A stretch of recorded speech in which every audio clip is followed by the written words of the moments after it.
Kenapa Zionis ini semakin menjadi jadi? Kenapa Zionis ini semakin semangat membantai tanpa berhenti sedetik pun?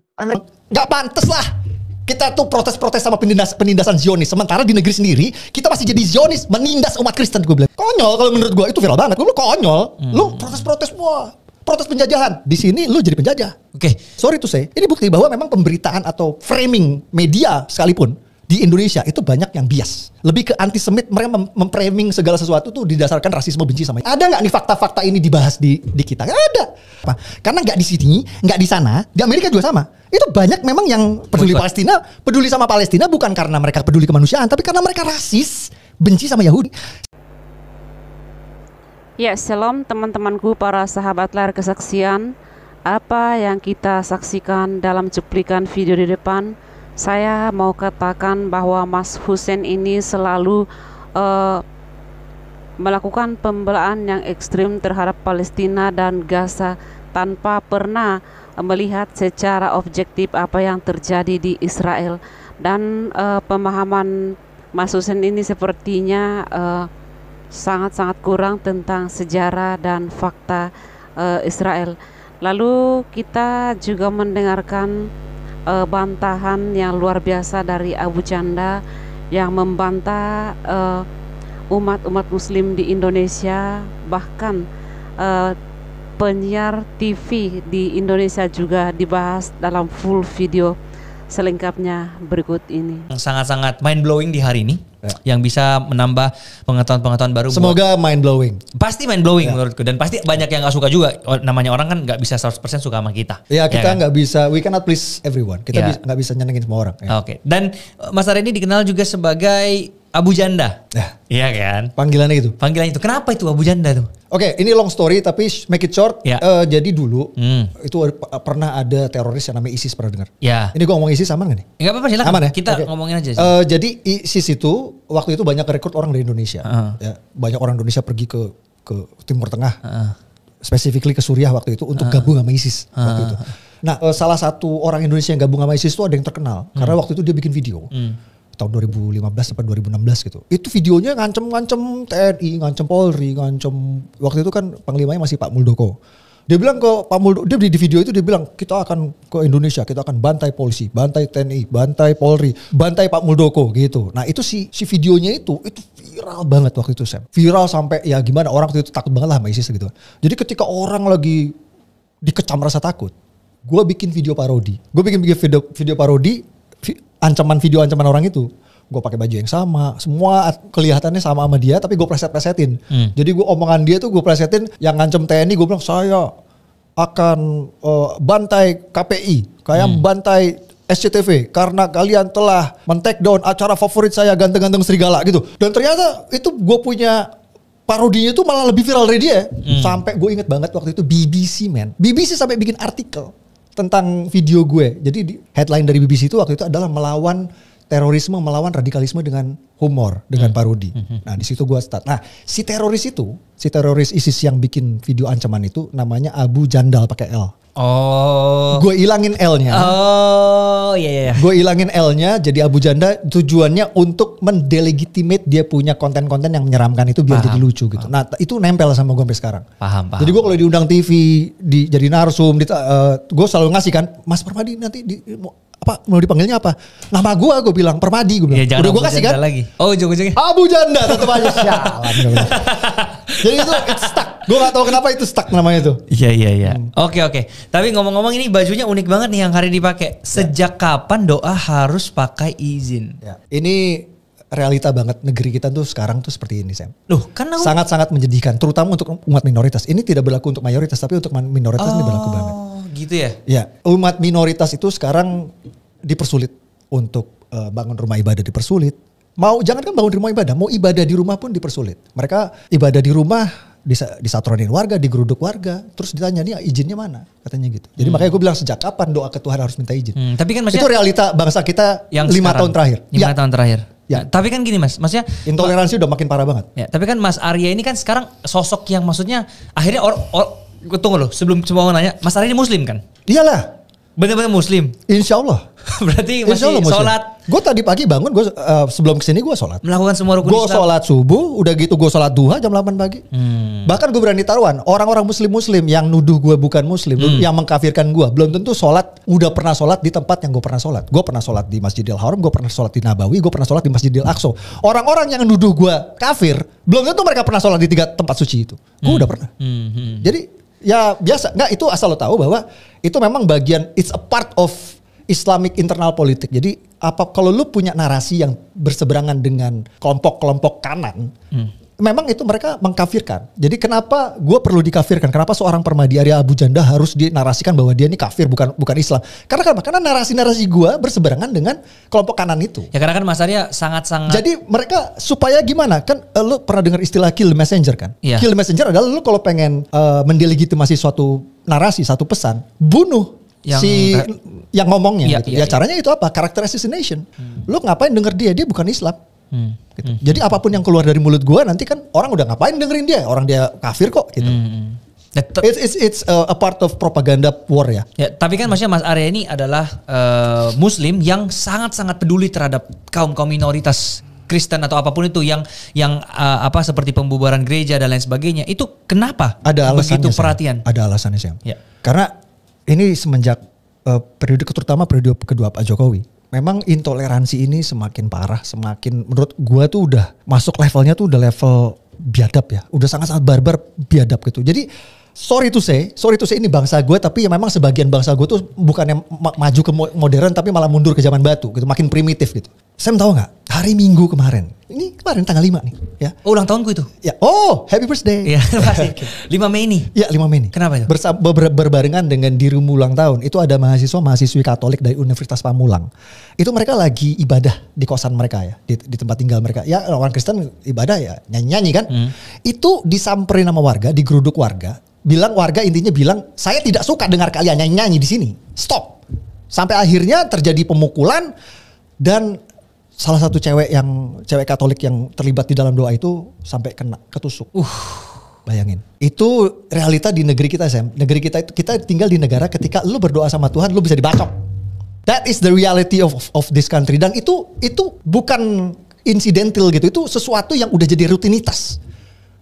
5 tahun terakhir ini, itu hampir setiap bulan selalu ada gereja ditolak. Selalu ada umat Kristen sedang ibadah dibubarin. 5 tahun ini, hampir setiap bulan, Sam. Gue punya datanya. Gue pernah waktu itu diundang jadi narsum di TV. Gue beberin semua. Tanggal segini. Gue nyimpen datanya. Ini sejak pasca Pilpres saja. Pilpres berapa lama yang lalu? Oktober selesai kan? Enggak, Pilpres. Oh, Pilpres Februari. Ya. Maret sekarang bulan apa? April. Iya. Baru 2 bulan dari Pilpres. Baru 2 bulan pasca Pilpres udah ada 3 kasus. Udah ada 3 insiden. Ini gue catat nih. 17 Maret warga Balaraja Tangerang bubarkan ibadah minggu di rumah di Jalan Sagabunar dan memaksa pemilik rumah untuk minta maaf dan berjanji tidak akan nyanyi-nyanyi ibadah minggu. Jadi mereka lagi nyanyi-nyanyi, umat Kristen di rumah, disamperin sama warga. "Woi, stop! Gue gak pengen denger lu nyanyi-nyanyi lagi di sini." Dan disuruh minta maaf. Si pemilik rumah disuruh bikin surat perjanjian, minta maaf, divideokan, diviralkan. Saya berjanji tidak akan ibadah lagi. Seolah-olah ibadah tuh sesuatu yang kriminal gitu loh. What the fuck gitu. That is our country today. Terus tadi 17 Maret, 25 Maret umat Islam di Semboja Kaltim itu membubarkan ibadah minggu dan membongkar papan gereja GKII. Jadi ibadah minggu lagi berlangsung, mereka datang terus bubar gitu. Itu tanggal 25 Maret. Dan yang terbaru yang gue bilang tadi sama lu, itu tanggal 5 Mei kemarin mahasiswa-mahasiswi Katolik Universitas Pamulang dipukuli, dibacok warga hanya karena mereka tidak suka dengar mereka nyanyi-nyanyi. Oke. What that is our country today. Dan ini yang ketahuan ya. Ya memang kita nih tinggal di era media sosial ini, memang apa-apa tuh lebih ketahuan ya. Mungkin dulu pun ada, cuman karena kita waktu itu belum era medsos, jadi nggak viral lah gitu. Jadi ini yang viral. Ya ini maksudnya ini yang viral. Belum yang nggak viral. Bisa aja lebih, tapi kita nggak tahu. Belum yang nggak viral. Oke. Tapi kalau pantauan monitor gua itu hampir sebulan sekali pasti ada kasus di berbeda lokasi di seluruh wilayah Indonesia, kecuali timur ya. Timur agak lebih bagus lah toleransi daripada wilayah barat. Oke. Jadi gitu loh Sam. Kita tuh tinggal di negara yang fobia terhadap ibadah umat Kristen tuh segitu parahnya gitu.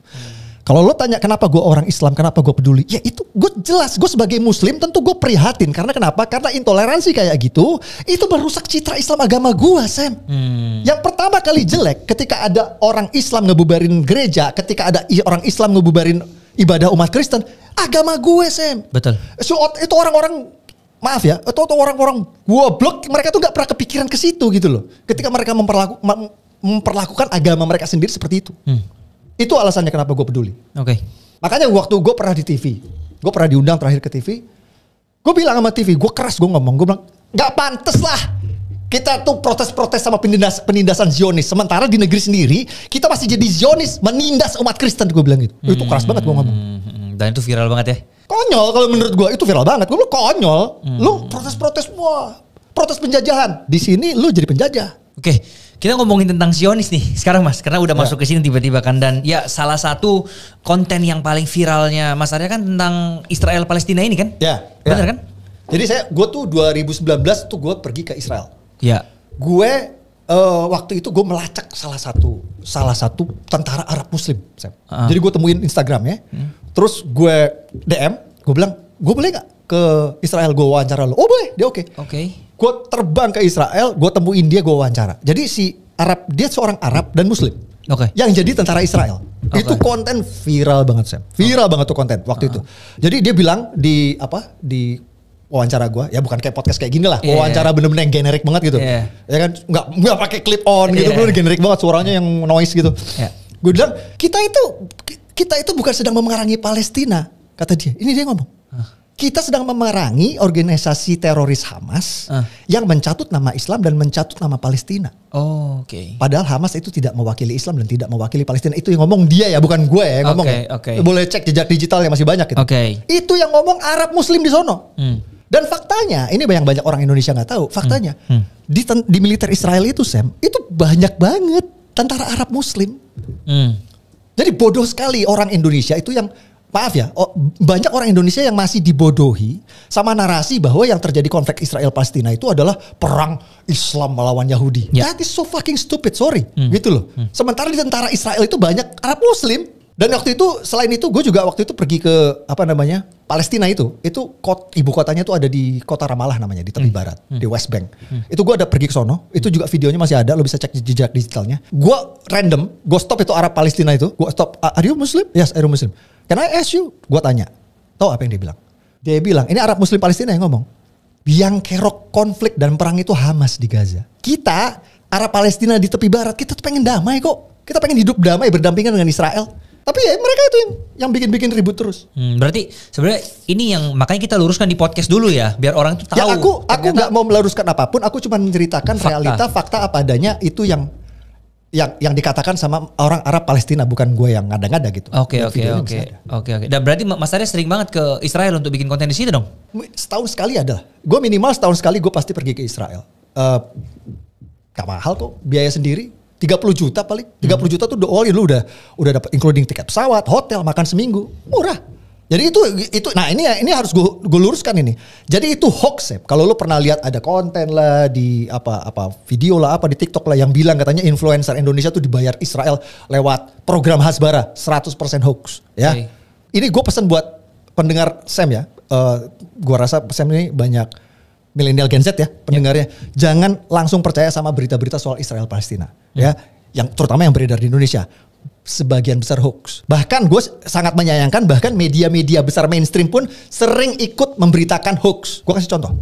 Contohnya nih, tahun 2021 Sam, waktu itu heboh banget. Ini jauh sebelum terjadi perang 7 Oktober. Tahun 2021 itu heboh berita. Seluruh media besar di Indonesia ngeberitain dengan headline tentara Israel menyerbu Masjid Aqsa. Semua media besar di Indonesia headline-nya kayak gitu. Tahu gak sih? Padahal fakta lapangannya. Fakta lapangannya itu ada perusuh masuk ke masjid, bawa batu, bawa petasan. Udah gitu mereka sengaja dari dalam masjid ngelemparin polisi Israel, nembakin polisi Israel pakai petasan.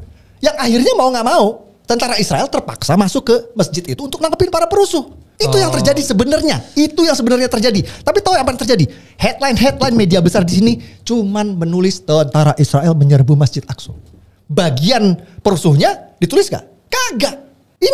Ini maksud gue ini banyak sekali. Sorry to say. Ini bukti bahwa memang pemberitaan atau framing media sekalipun di Indonesia itu banyak yang bias. Lebih ke antisemit, mereka memframing segala sesuatu tuh didasarkan rasisme benci sama Yahudi. Menurut gua. Nah itu fakta-fakta ini Mas Arya dapat dari mana nih? Yang kayak tadi tahu ternyata ada dari dalam lempar keluar dan lain sebagainya. Ya kan media kan sumber bahan banyak gitu loh.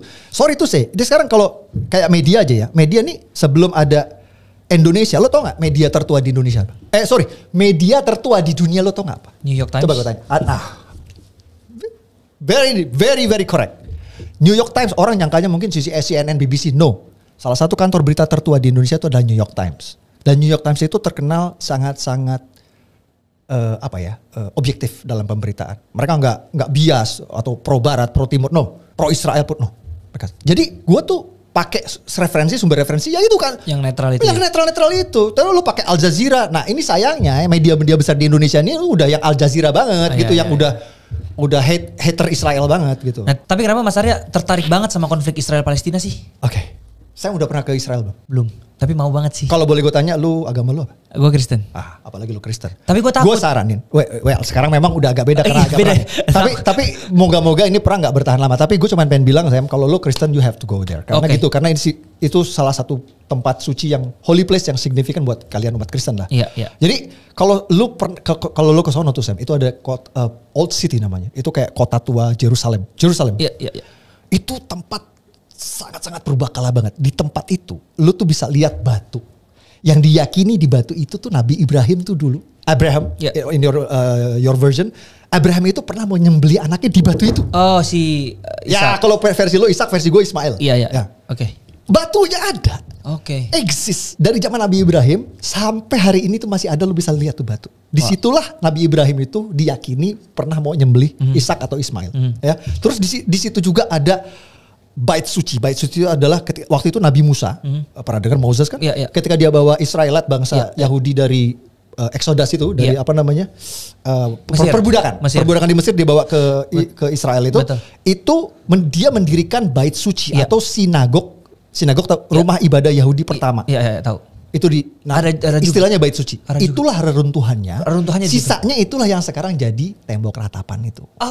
Tembok ratapan itu adalah dinding bagian yang dulunya itu adalah sinagog, rumah ibadah suci agama Yahudi yang dibangun oleh Moses. Oke. Lu bisa kebayang nggak betapa tuanya itu tempat? Iya.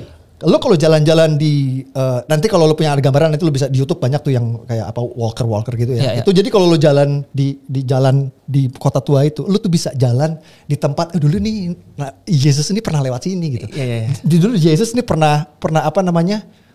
Sermon, pernah khotbah di sini. Itulah ngegambarin betapa tuanya itu tempat. Dan tentunya kota suci 3 agama yang begitu perbakalanya, yang begitu historisnya. Dan ironisnya begitu berdarahnya, Sam. Karena ini tempat yang diperebutkan sama 3 agama ini dari zaman batu sampai zaman sekarang. Belum kelar-kelar, Sam. Tunggu, 3 agamanya apa? Kristen, Islam satunya? Ya, kan jadi gini loh.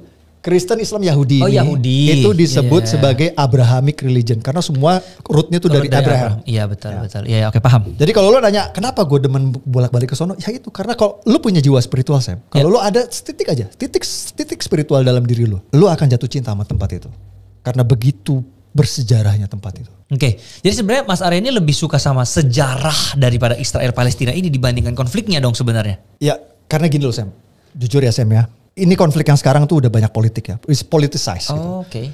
Kalau udah politisasi, udah terlalu banyak distorsi informasi, udah terlalu banyak memutarbalikan fakta. Terutama, maaf ya, di Indonesia ya, itu banyak yang minim literasi sejarah untuk specifically untuk urusan konflik Israel Palestina ini. Yeah. Jadinya banyak orang yang percaya sama hoax yang banyak beredar tentang Israel Palestina. Ini contohnya satu nih. Salah satu hoax yang ini perlu diluruskan ya. Hoax yang sangat-sangat misalnya popular hoax gitu ya. Hoax yang sangat-sangat populer. Palestina nih narasi kayak gini. Palestina adalah negara Arab pertama yang mengakui kemerdekaan Indonesia. 100% hoax gue bilang. Palestina adalah negara Arab pertama yang mengakui kemerdekaan Indonesia. Itu 100% hoax. Nih denger ya. Kalau milenial Gen Z, be careful what you read out there. Itu a lot of hoax out there. Itu hoax. Kenapa? Karena waktu Indonesia merdeka tahun 1945 belum ada negara Palestina, Sam. Jadi waktu itu yang terjadi waktu itu adalah memang Pak Karno waktu itu untuk merdeka itu agar diakui PBB, Pak Karno perlu pengakuan dari negara lain. Jadi waktu itu Pak Karno ngirim delegasi Kiai Haji Agus Salim untuk mendapatkan pengakuan dari negara-negara Arab yang waktu itu akhirnya Mesir setuju. Oke, lo datang sini. Pergilah delegasi Kiai Haji Agus Salim ke Mesir untuk minta tanda tangan pengakuan kemerdekaan karena itu perlu untuk pengakuan PBB. That is what happened. Jadi Mesir adalah negara pertama Arab yang mengakui kemerdekaan Indonesia. Nah, ketika Kiai Haji Agus Salim lagi di Mesir, ketemulah sama Mufti Palestina. Mufti Palestina tuh kayak ya pemuka agama dari Palestina lah. Oh, Palestina udah berdiri nih akhirnya? Belum, dia lagi ngumpet. Mufti Palestina itu lagi ngumpet di Mesir karena dia di buronan dikejar-kejar sama Inggris karena dia tuh anteknya Hitler Nazi. Itulah foto itulah yang dipelintir kemana-mana seolah-olah wah ini ada Mufti Palestina ketemu Agus Salim berarti ini negara Palestina mendukung kemerdekaan Indonesia. No. Padahal bahkan negaranya belum ada. Nggak ada. Nggak ada. Ini contoh lagi kedua nih yang menurut saya ini perlu diluruskan. Ini very important ya. Ini banyak sekali beredar narasi terutama sejak penolakan timnas Israel dan gagalnya Pildun kemarin. Katanya jadi opini yang beredar itu adalah bahwa segala sesuatu yang berbau Israel itu melanggar konstitusi. Oke. Nah, konstitusi kita UUD 45 kita itu never mention anything about Israel. Nggak ada. Jadi UUD 45 kita cuma beruji gini, Sam. Kemerdekaan adalah hak segala bangsa dan penjajahan di muka bumi harus dihapuskan. That's it. Nggak nyebut-nyebut Israel. Ini dicocok logi dengan konflik Israel-Palestina. Dicocok logi. Karena bagi mereka dipaksakan narasinya ke situ karena ya mungkin ada kebencian sama Israel. Bahkan sampai dibawa-bawa ke olahraga segala. Menolak timnas Israel. Sorry to say nih Sam. Gue bilang nih sekarang. Nolak timnas Israel tuh menurut gue udah murni rasisme. Anti-Yahudi. Gak ada kaitannya sama konstitusi itu. Mungkin ini ya. Kan bagi mereka penjajahan di muka bumi harus dihapuskan. Dia merasa bahwa Israel sedang menjajah ya nih. Karena, nah itu dia makanya gue bilang itu cocok logi. Kenapa? Karena gue harus explain nih. Ini penting sekali untuk di-explain ke generasi muda sekarang bahwa kalian itu memang harus harus literasi sejarah ditingkatin lah. Tahu sejarahnya dulu lah ya. Harus tingkatin literasi sejarah. Jadi kenapa gue bilang itu cocok logi. Kalau lo menggunakan narasi di UUD 45 ke konflik Israel Palestina itu cocok logi. Karena kenapa? Karena narasi Israel jajah Palestina. Itu opini Sam, bukan fakta Sam. Oh. Itu opini, bukan fakta. Faktanya, gue jelasin sekarang nih ya. Ini penting sekali. Faktanya, negara Israel itu didirikan bukan di atas tanah Palestina. Negara Israel itu didirikan. Jadi kan salah narasinya yang beredar. Kenapa Israel jajah Palestina? Karena Israel itu didirikan di atas di atas tanah Palestina. That is wrong. Wrong. Israel itu didirikan di atas tanah Ottoman Turki. Ya. Jadi dulu itu tidak ada this is fact ya, denger ya, ini fakta. Dulu itu tidak ada negara Palestina, tidak ada bangsa Palestina. Yang ada waktu itu di sana adalah negara Ottoman Turki. Ottoman Turki, gue ulang nih, ini fakta. Ya. Jadi yang dipakai tanah yang dipakai untuk mendirikan negara Israel itu negara milik Ottoman Turki, bukan milik Palestina. Ini fakta ya. Jadi ceritanya gini Sam, dulu waktu itu Perang Dunia ke-1 pernah dengar? Ya. Itu sebelum yang Perang Dunia Kedua. Perang Dunia ke-1 itu perang salah satunya adalah Ottoman Turki yang terlibat waktu itu. Yang sekarang jadi Turki ini. Siapa? Erdogan gitu. Itu kan dulu masih kekhalifahan. Masih bentuknya masih kayak dinasti Islam lah gitu ya. Kekhalifahan Islam gitu. Nah, itu Ottoman Turki kalah perang sama Inggris di Perang Dunia ke-1. Lalu sebagian besar wilayahnya, sebagian wilayahnya itu diserahkan sama Inggris sebagai pampasan perang. Jadi yang kalah nyerahin ke yang menang gitu kan. Inggris ambil lah tuh wilayah jadi punya Inggris. Nah, Inggris nih wilayah yang diambil dari Ottoman Turki jadi milik Inggris ini, disitulah Inggris mendirikan Israel yang bertahan sampai sekarang. Oh, Inggris itu yang menjajah Israel awalnya? No. Israel belum ada waktu itu. Oh, Israel belum ada. Lo harus paham ya. Dulu negara-negara yang Arab yang ada sekarang, Qatar, UAE, Saudi, apalagi Yordania, Iran, Irak, itu gak ada dulu Sam. Dulu gak ada. Dulu yang ada cuma satu, Ottoman Turki. Semua dari mulai Yaman sampai padang pasir Saudi sampai yang sekarang jadi Saudi sampai UAE sampai Qatar sampai Yerusalem termasuk Israel Palestina sekarang itu semua satu negara. Namanya Ottoman Turki ya, biar jelas ya. Nah, jadi di tanah bekas Ottoman Turki ini didirikanlah negara Israel. Didirikanlah negara Israel di atas tanah Ottoman Turki ini. Lalu itu disahkan oleh PBB. Pertanyaan gue, menjajah Palestinanya di mana? Nah, terus Palestina muncul dari mana? Nah, itu nih. Nah, ini jadi ini gue harus lurusin dulu. Ini gue akan ulas sedetail-detailnya ini sejarah nih. Jadi gini, narasi Israel dalam kutip ya. Narasi Israel yang lu sering dengar sekarang itu didirikan di tanah Palestina itu baru ada tahun 80-an. Itu diciptakan oleh orang namanya Yasser Arafat. Dia itu pemimpin PLO, organisasi pembebasan Palestina. Jadi dulu sekali lagi faktanya dulu itu tidak ada negara Palestina, tidak ada bangsa Palestina, yang ada negara Ottoman Turki. Dan Israel didirikan dari tanah milik Ottoman Turki. Bukan. Nanti akan gue jelasin lagi lebih detail lagi. Yang penting gue pesan buat kalian pendengar podcast Sam ini yang Gen Z dan milenial, please riset sejarah. Jangan percaya apa aja seperti yang kalian baca selama ini. Ya berarti penting banget untuk mereka tahu sejarah dulu lah ya. Kalau pengen punya interest sama konflik Israel Palestina, penting sekali kita harus tahu sejarahnya dulu. Nih ya, pertanyaan lo yang tadi itu bagus, Tem. Jadi sejak kapan sih sebenarnya nih diopinikan Palestina ini? Israel ini menjajah Palestina ya? Ya, ini listen to me. I'm going to give you a historical fact. Ini sejarah ya, fakta sejarah yang akan blow your mind gitu. Lo tau nggak? Yang menggagalkan Palestina merdeka itu, yang selama ini diopinikan itu Israel, itu faktanya bukan. Yang menggagalkan kemerdekaan Palestina, berdirinya negara Palestina, itu adalah negara-negara Arab, Sam. Yes. Jadi gini ceritanya. Tahun 1947, ya setelah yang tadi itu, setelah Inggris menerima tanah yang diserahkan Ottoman Turki dan mendirikan negara Israel, of course Inggris menyerahkan kepada PBB untuk disahkan kan, right? Jadi PBB tahun 1947 itu menerbitkan yang namanya resolusi partisi untuk membagi tanah Ottoman Turki menjadi dua, negara Israel Yahudi dan negara Arab Palestina. Jadi di atas tanah milik Ottoman Turki, sekali lagi ya, jelas ya, tanah milik Ottoman Turki didirikanlah oleh PBB dibagi dua menjadi negara Israel Yahudi dan negara Arab Palestina. Jadi apa yang terjadi? Waktu itu negara-negara Arab, semua negara Arab yang ada di itu, Yordania, Mesir, Syria, itu menolak resolusi dari PBB itu. Terus apa yang terjadi? Mereka menyerang waktu itu. Setelah mereka menolak resolusi dari PBB itu, mereka menyerang dan menduduki tanah yang sekarang disebut Palestina itu. Jadi lu asal tahu, yang namanya Gaza itu dulu dikuasai sama Mesir. Jadi ketika itu tanah Ottoman itu mau dibagi dua sama PBB, satu dikasih Israel, satu dikasih Yahudi, satu dikasih Arab, yang namanya satu Israel, satu Palestina, ditolak sama negara-negara tetangga semua. Nah, ditolak itu supaya apa? Karena mereka tidak mau ada tambahan negara baru. Intinya gini, mereka tidak mau menerima rencana yang yang dicanangkan sama PBB. No, mereka mungkin punya rencana sendiri, gue nggak tahu apa. Pokoknya gue nolak. Akhirnya apa? Akhirnya Israel berdiri waktu itu kan Israel langsung terima. PBB siap, thank you banget, gue terima ya tawarannya ya. Langsung mereka mendeklarasikan negara Israel Raya berdiri sampai sekarang. Tapi Palestina ketika mereka mau mendirikan negara itu, Palestina mau accept dia PBB punya resolusi, negara-negara Arab bilang no, I will not let you, gue gak akan kasih, dan diserbu sama Arab. Gaza yang sekarang itu diributin itu, katanya dijajah sama Israel, itu dikuasai sama Mesir. Terus tepi barat yang sekarang jadi ibu kota Palestina itu dikuasai sama Yordania.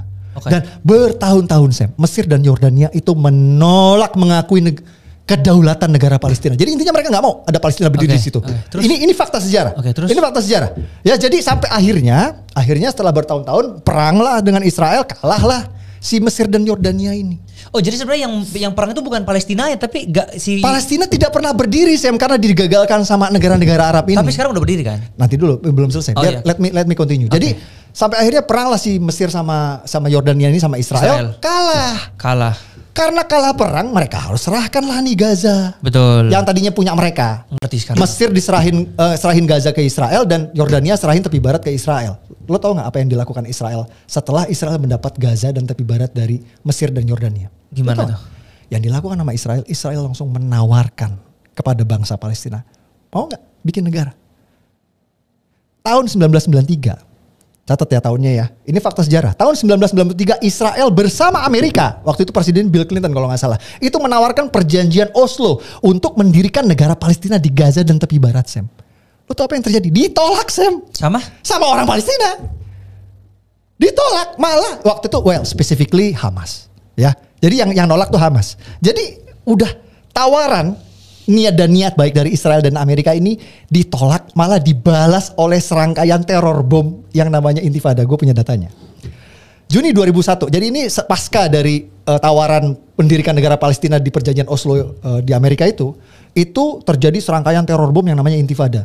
Juni 2001 serangan bom di kafe Tel Aviv tewaskan 21 anak remaja.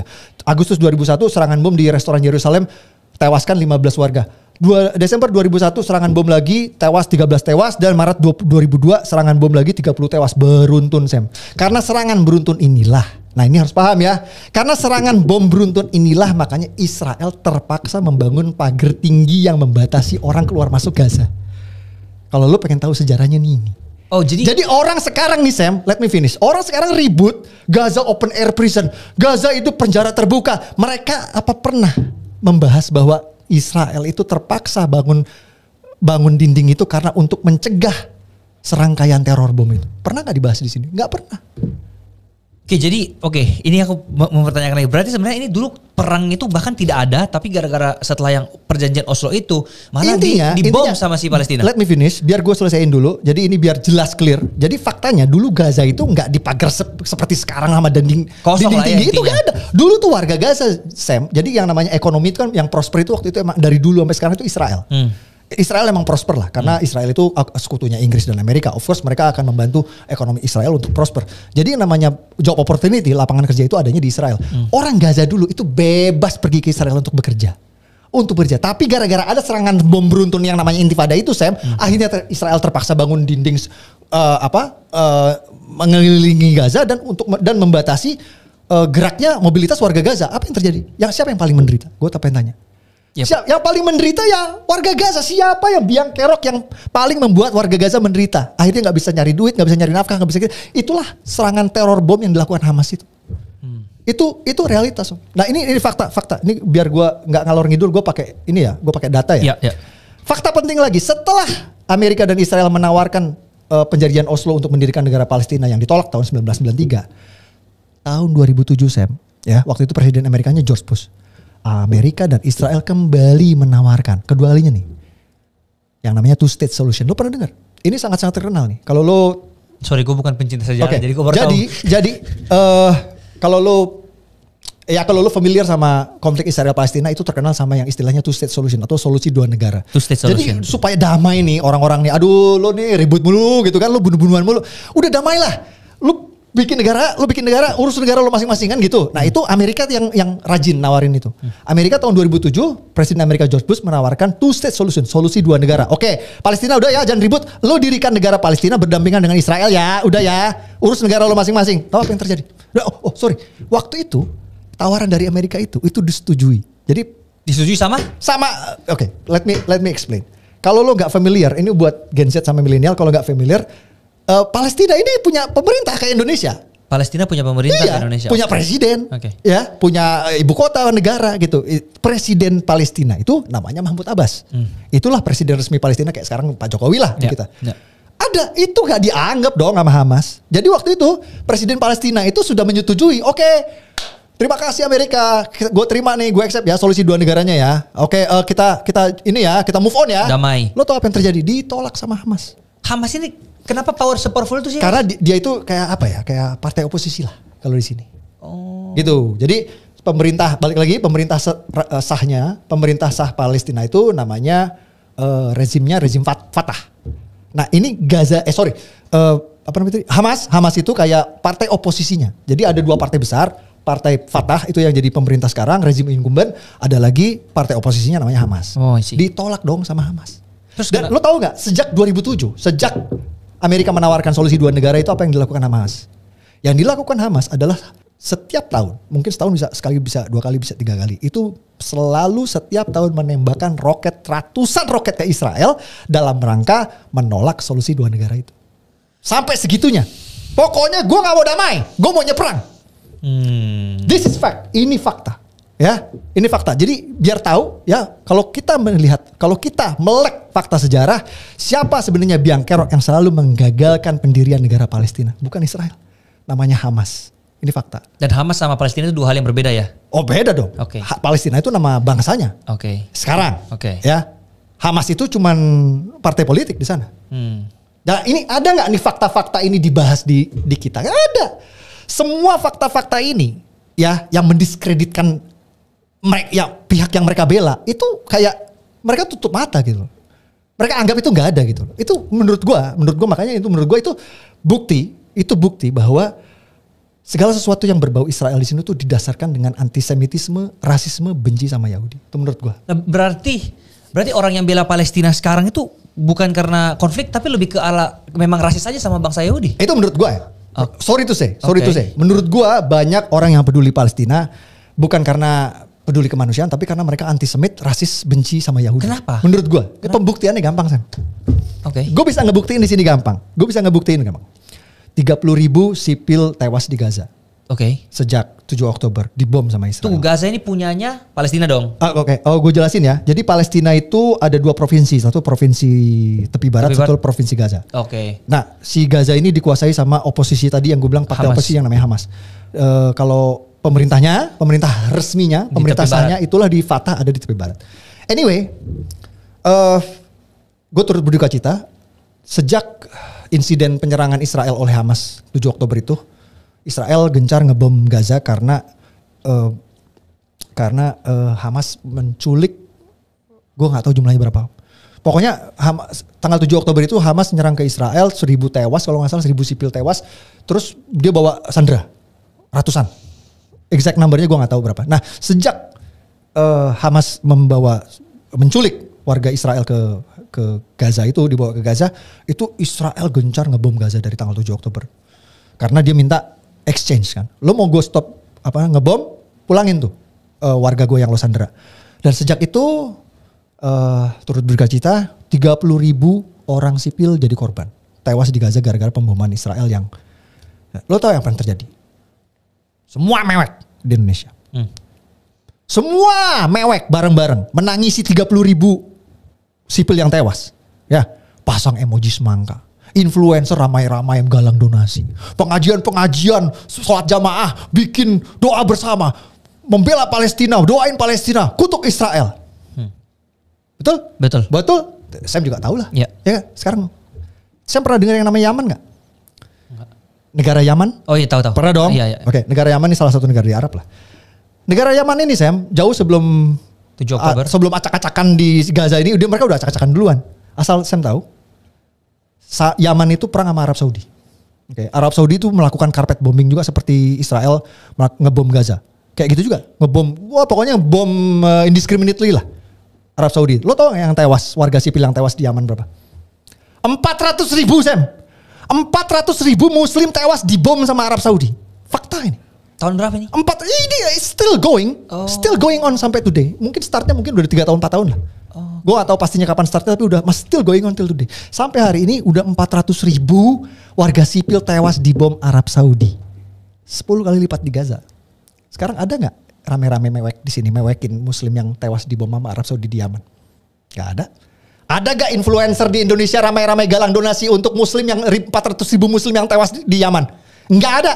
Ada gak pengajian-pengajian sholat jamaah, bikin doa bersama, doain Muslim di Yaman dan kutuk Arab Saudi? Nggak ada, Sam.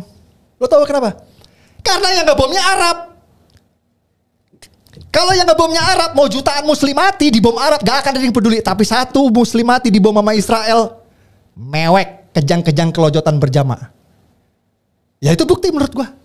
Mereka bukan peduli kemanusiaan. Mereka cuma rasis benci Yahudi aja. Kalau memang mereka peduli kemanusiaan, harusnya tidak ada double standard dong. Harusnya mereka akan peduli sama Muslim Yaman yang dibom Arab Saudi seperti mereka peduli sama. Kalau dari medianya mungkin, maksudnya siapa tahu berita yang enggak ada. Kan kita bisa lihat di media sosial dong, cukup dengan kehingar-bingar keriuhan di media sosial pun kita bisa cukup memantau itu.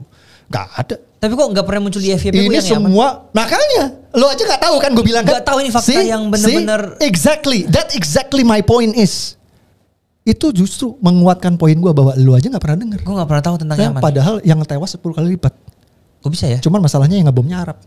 Yang ngebunuh Muslim di Yaman itu 400.000, yang 10 kali lipat di Gaza itu Arab. Coba yang ngebunuhnya Yahudi. Pasti rame. Pasti mewek. Pasti pasang semangka. Pasti influencer rame-rame galang donasi. Itu faktanya, realitanya. Menurut gue mereka sebenarnya bukan peduli kemanusiaan, mereka cuma rasis aja. Benci aja sama Yahudi, makanya kayak gitu. Nah terus akhirnya sekarang jadi boykot. Maksudnya karena mereka... Gak ada, mana ini yang rame-rame boykot nih. Yang lagi rame-rame boykot nih.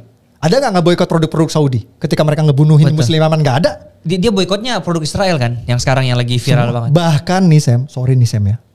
Mereka ini yang lagi Sam tahu ini kan, boykot McDonald, KFC segala. Gue gak apa menyebut merek sini. Iya ya. Gak apa-apa. Karena diduga katanya restoran-restoran, gara-gara restoran itu pro Israel. Iya. Itu konyol menurut gue Sam, sorry tuh saya. Nih sorry tuh saya ya. Gue maaf nih gue ngomong nih. Gimana? Menurut gue aksi boykot itu tolol sih. Tolol Tolol itu. Kenapa gue bilang ketolol? Karena sorry ya, orang-orang tolol yang sekarang ribut boykot itu, otak mereka tuh nggak pernah sanggup untuk mencerna bahwa ketika kalau resto yang diboykot itu sampai tutup gara-gara sepi, yang jadi korban itu adalah pegawai muslim saudara kita sendiri. Gak pernah nyampe otak mereka tuh untuk mikir sampai situ. Kalau sampai resto ditutup, Sam, ya itu kasirnya, waiternya, OB-nya, ya notabene muslim semua loh. Ya kita ngomong Indonesia lah ya. Jadi kita ngomong di Indonesia nih. Indonesia, ya. Kalau sampai resto yang diboykot di Indonesia, yang kita udah tahu lah merek-mereknya itu sampai tutup gara-gara sepi lah katakanlah. Itu nanti OB-nya, waiternya, kasirnya, ya, yang notabene semua muslim, itu yang bakal kehilangan pekerjaan, Sam. Ini padahal kan, itu yang bakal nggak bisa ngasih makan anak istrinya nanti. Padahal kan kayak McD, KFC itu kan banyak banget cabangnya. Iya, nggak, itu di Malaysia itu gue kemarin tuh baru 2 hari lalu tuh baru ada berita di Malaysia itu 10 gerai KFC itu baru tutup. Lo bayangin 10 itu kalau nggak salah 10 apa 100 gitu gue lupa. Pokoknya anyway itu lo bayangin kalau ketika gerai restoran waralaba gitu tutup, itu kan pasti banyak banget yang kena imbas kan. Selain of course pegawainya dirumahkan, yang tadinya dapat gaji dia nggak dapat gaji, terus belum lagi supplier-suppliernya, vendornya segala macam itu semua kena semua. Mereka ada nggak orang Israel dan Yahudi di situ? Gak ada. Orang Muslim semua. WNI lagi. Ya itu kan yang udah ditutup di Malaysia. Oh iya. Kalau ini seumpamanya ini terjadi di Indonesia. Iya. Ya. Sekarang gue pengen tanya, itu tukang-tukang boykot ya, yang nge-boykot resto-resto waralaba itu mikirin nggak kalau sampai misalnya ini ada waiter di PHK gara-gara restonya harus tutup, gara-gara sepi, gara-gara diboykot, terus dia pulang, nggak bisa beliin anaknya susu, anaknya nangis minta susu, tapi dia nggak punya duit untuk beliin susu karena udah di PHK. Sekarang gue pengen tanya, itu orang-orang yang boykot bakal mikirin tuh waiter yang orang muslim itu nggak? Bakal nggak mikirin? Kagak, gue jamin. Dan lebih konyolnya lagi, apa coba pengaruhnya boykot resto di sini ke Israel? Nol, Sam. Kagak ada pengaruh sama sekali ke Israel. Tidak mengganggu ekonomi Israel. Israel tetap ngebom Gaza. Israel tetap memerangi Gaza, memerangi Hamas. Apa pengaruhnya? Yang kena pengaruh itu cuma satu, yaitu itu gue bilang tadi, karyawan muslim yang kerja di resto waralaba itu jadi susah, jadi melarat, jadi sengsara, kagak bisa ngasih makan anak istri. Apa itu namanya kalau bukan tolol? Sorry to say. Mereka protes Israel ngebunuh orang Palestina, tapi sambil mereka membunuh rezeki saudara muslimnya sendiri. Itu alasannya kenapa gue bilang mereka tolol. Oke. Nah, tapi kan pemikiran ini nggak tahu juga pemikiran dan alasan mereka kenapa boykot ya. Tapi kan ada yang bilang kayak ya ini, kata solidaritas. Ini solidaritas dan kesadaran katanya. Iya, kan? solidaritas ke siapa? Mereka tuh sebenarnya orang mana sih? Orang Palestina, kenapa nggak mereka tinggal di Palestina aja udah, ganti warga negara? Kalau mereka orang Indonesia, mereka harus memikirkan orang Indonesia dulu daripada orang Palestina, bener dong? Yang kerja di KFC, jadi waiter, jadi OB, jadi kasir. Ada nggak orang Israel, orang Yahudi? Kagak ada, Sam. Orang Indonesia semua dan Muslim lagi agamanya. Terakhir yang Starbucks yang foto itu di... Ya itulah, ya itu dia termasuk kena imbas dari... Tapi kalau itu dia pejabat kalau nggak salah anggota DPRD, itu gue sih nggak terlalu mikirin lah gitu. Yang gue pikirin itu si siapa? Ya gitu, pegawai-pegawai dari resto waralaba ini. Lo pikir mereka orang-orang kaya, orang-orang susah, Sam. Gaji berapa sih UMR? Cuman maksudku dia bisa bold move gitu loh, dia foto Starbucks gitu kan artinya dia kan gak ikut dalam movement boykot ini, ya kan? Sampai dia bisa foto dan upload itu kan artinya dia berani gitu. Ya memang alhamdulillahnya Muslim juga masih banyak yang waras di Indonesia ini. Jadi nggak semuanya itu ikut-ikutan lah, ikut-ikutan hype ngeboykot gitu. Ya mungkin ya banyak juga Muslim yang kayak gue pikirannya waras. Wah kalau gue boykot kasihan pegawai Muslimnya nanti kan gitu. Waras namanya itu. Alhamdulillah berarti itu indikator bahwa Muslim waras masih banyak, nggak semuanya tolol. Nah kampus-kampus di Amerika tapi kita ngomongnya sekarang. Banyak banget yang bawa bendera semangka dan taruh dan mereka mendukung bela Palestina. Itu gimana pandangan Mas Arya? Itu 2 hari lalu tuh gue baru baca berita. Itu DPR AS tuh, Sam, DPR Amerika tuh. Ya. Kalau istilah mereka tuh apa sih namanya? Kongres ya. DPR Amerika tuh baru mesahkan undang-undang untuk melarang tindakan antisemit, melarang rasis benci sama Yahudi. Jadi kalau lu antisemit, lu rasis ke Yahudi, lu bisa ditangkap sama polisi. Gue sih setuju sama pemerintah Amerika itu. Maksud gue setuju dengan kebijakan mereka mengeluarkan undang-undang itu. Karena kenapa? Karena nggak di sini, nggak di sana, di Amerika juga sama. Itu banyak memang yang peduli Palestina, peduli sama Palestina bukan karena mereka peduli kemanusiaan, tapi karena mereka rasis, benci sama Yahudi. Udah kita buktikan tadi kan dengan Yaman kan. Jadi gue dukung banget pemerintah Amerika untuk terbitkan undang-undang itu. Undang-undang anti rasisme terhadap Yahudi, gue dukung banget. Tangkepin aja tuh mahasiswa rasis yang sekarang demo-demo nggak jelas, bukannya belajar mikirin masa depan. Tapi kalau beneran ada orang yang punya benar-benar rasa kemanusiaan terhadap Palestina, itu apa yang action yang harus sebenarnya dilakukan selain boykot? Ya kalau balik lagi, peduli itu adalah hak asasi ya. Lo mau peduli ini, peduli A, peduli B, itu hak asasi lo. Cuman ketika lo peduli sama sesuatu dengan sambil nyusahin orang lain, kalau menurut gue itu kan udah untuk apa gitu loh, what for gitu loh. Kalau menurut gue ya kayak aksi boykot itu kan menurut gue itu menyusahkan orang muslim yang gak salah apa-apa yang kerja di resto-resto itu. Tapi kan mayoritas orang Indonesia sekarang maksudnya lagi membela Palestina nih, dan maksudnya Mas Arya sebagai seorang muslim nih, aku tekankan lagi muslim, itu mengambil arah yang anti mainstream banget. Ya. Yang bisa mengakibatkan haters dan semua resiko yang Mas Arya tanggung sekarang. Itu kenapa sih Mas? Jadi gini ya, ini supaya clear ya. Justru saya nih sebagai muslim Sam, saya tuh lagi mengamalkan apa yang Al-Quran, kitab suci saya ajarkan kepada saya. Jadi ada satu surat Al-Quran, surat Al-Maidah ayat 8 itu berbunyinya gini. Jangan karena kebencianmu terhadap satu kaum mendorong kamu untuk berlaku tidak adil. Itu jelas loh, jelas. Jadi saya hanya ingin mengamalkan perintah Al-Quran ini. Saya ingin menjadi muslim yang adil dan berusaha adil meski kepada bangsa Yahudi dan Israel. Dan menurut gue nih Sam, berlaku adil tuh gampang kok. Cukup dengan kita berusaha objektif memahami konflik Israel-Palestina ini. Objektif, itu udah adil. Dan kalau kita berusaha untuk objektif dan adil Sam, ya kita akan, kalau kita ya seperti apa namanya yang Sam udah dengar tadi kan, apa namanya kronologi sejarahnya, fakta-fakta sejarahnya seperti apa dari dulu sampai sekarang itu kayak gimana. Kalau kita mau adil, kalau kita mau jujur, kita akan lebih bisa memahami. Tidak akan ada negara yang bisa mentoleransi serangan teror bom dan serangan roket selama bertahun-tahun. Kalau Indonesia, Sam, kalau Indonesia diserang bom sama roket bertahun-tahun oleh tetangga, gue yakin Indonesia juga akan membangun pagar untuk apa namanya, untuk mencegah teroris tetangga untuk nyerang kita. Pasti akan melakukan hal yang sama. Jadi sekali lagi kalau kita pahami sejarahnya, kalau kita mau adil, kalau kita pahami sejarahnya, siapa sih sebenarnya yang biang kerok, yang menggagalkan perdamaian di sana?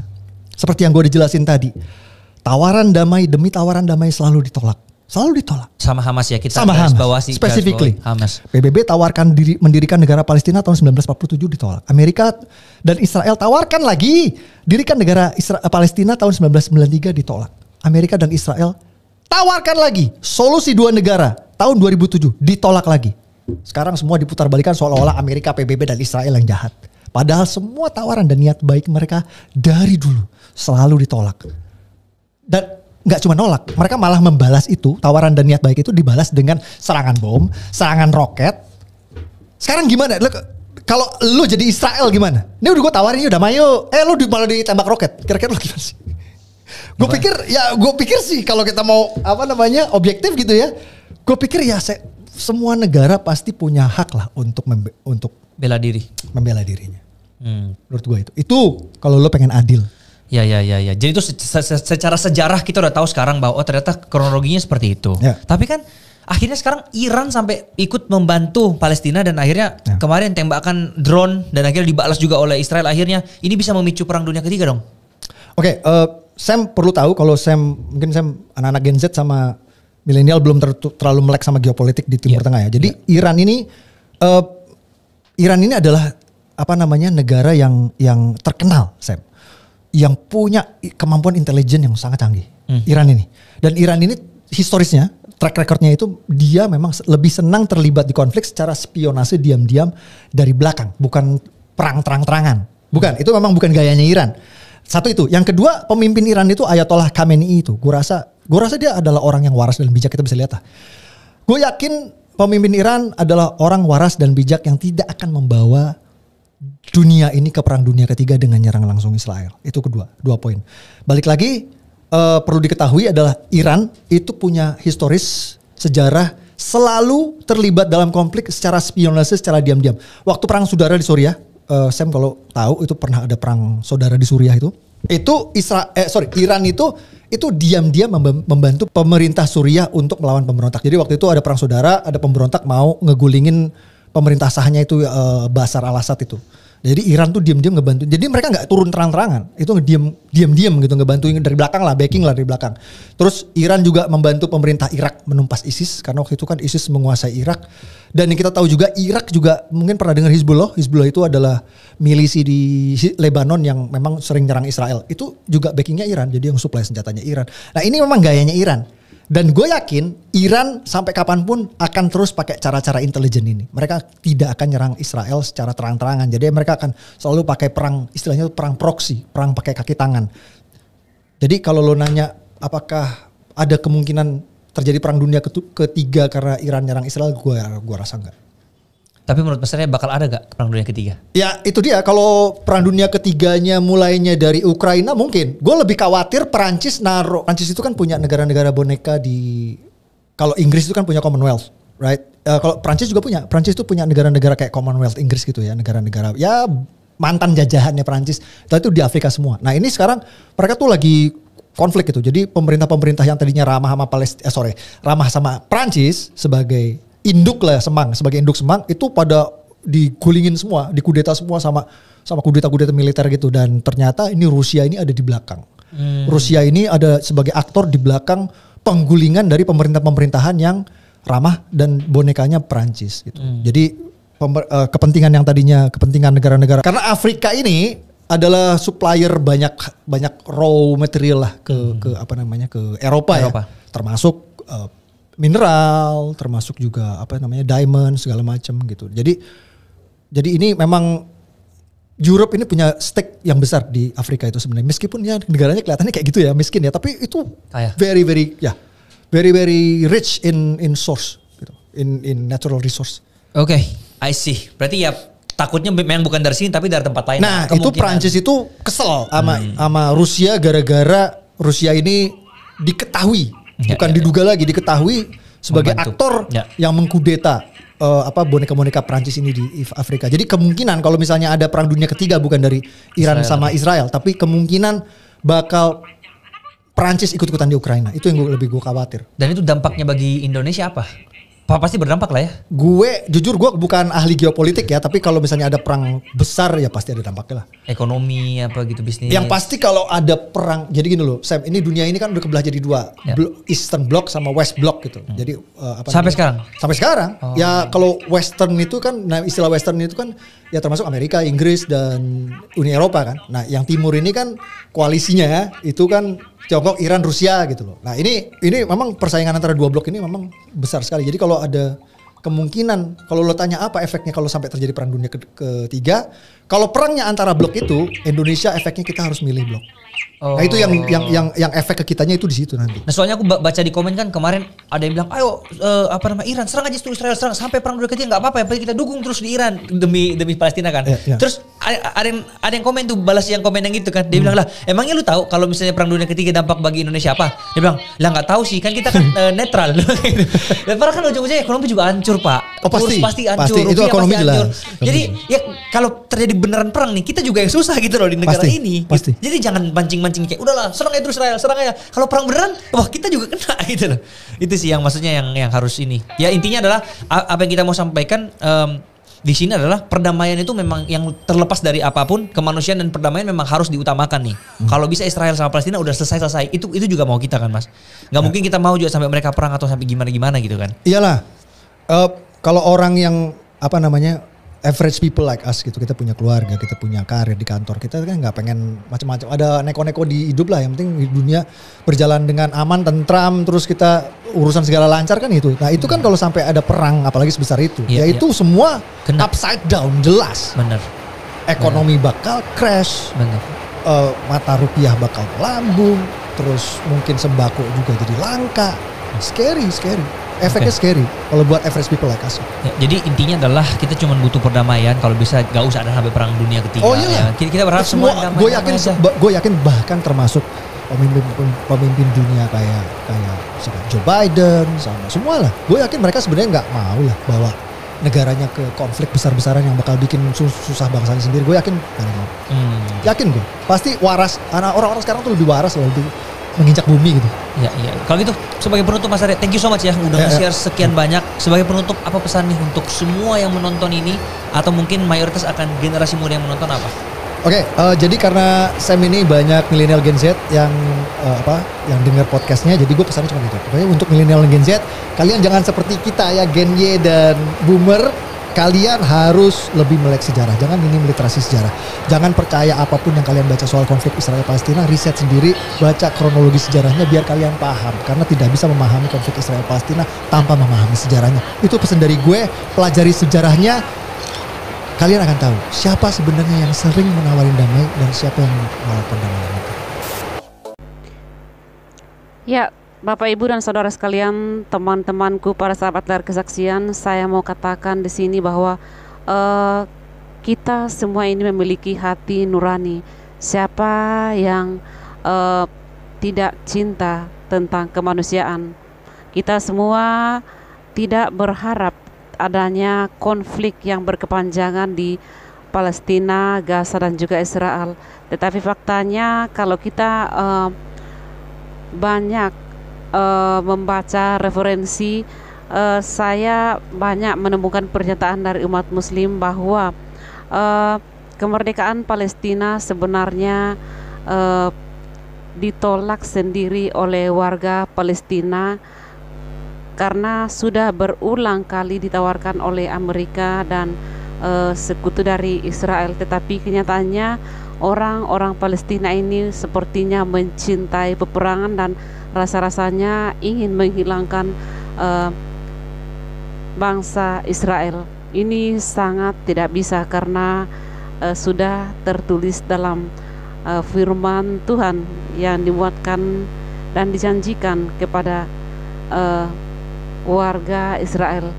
Tentang konflik yang berkepanjangan ini kita hanya bisa berdoa kapan waktunya Tuhan untuk memberhentikan, karena semuanya ini adalah hak daripada Tuhan itu sendiri.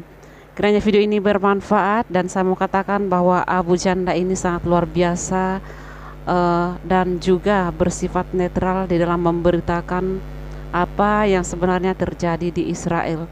Kalau kita melihat media di Indonesia ini sepertinya memang sangat-sangat tidak netral dalam memberitakan apa yang terjadi di Gaza dan juga Palestina dan sekitarnya. Demikian video ini, kiranya bermanfaat. Nantikan video kami selanjutnya dan shalom untuk kita semua.